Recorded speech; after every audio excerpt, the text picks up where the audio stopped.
friends. We all know a marathon is one of the longest and hardest races a person can run. But did you hear about the ultra marathon they used to have in Australia? It was 544 miles from Melbourne to Sydney. It attracted as many as 150 world-class athletes. But then something happened that no one would ever forget. In 1983, a 61-year-old potato farmer named Cliff Young decided to enter the race. People were very amused because he had on rubber galoshes over his boots. And when the race began and all the runners took off, sure enough, old Cliff was left behind, shuffling along very slowly, but he was shuffling very persistently. Normally, during this 7-day race, the runners would go about 18 hours running and then they'd sleep for 6 hours. But nobody ever told Cliff that. When the other runners stopped to rest during the night, Cliff just kept on running.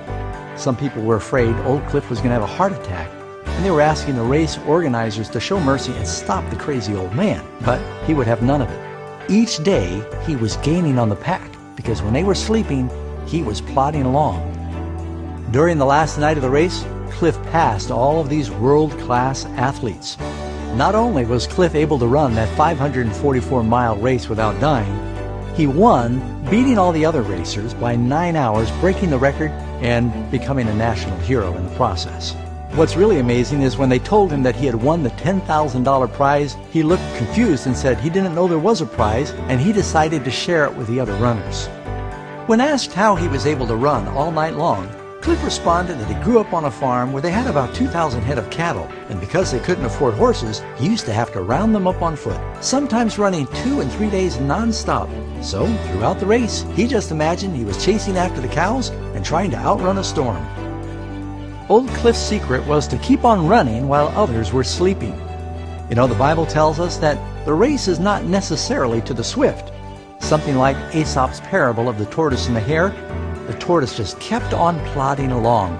That's why Jesus tells us in Matthew 24:13, "He that endures unto the end, the same will be saved." Now, you might slip and fall during the race. You might even get off to a bad start. But in the Christian race that we run, the main thing is you want to finish well.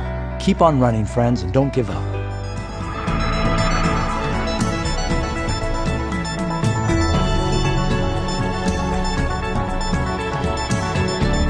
Friends, if you enjoyed what you've just seen, we'd like to invite you to subscribe to the Amazing Facts channel.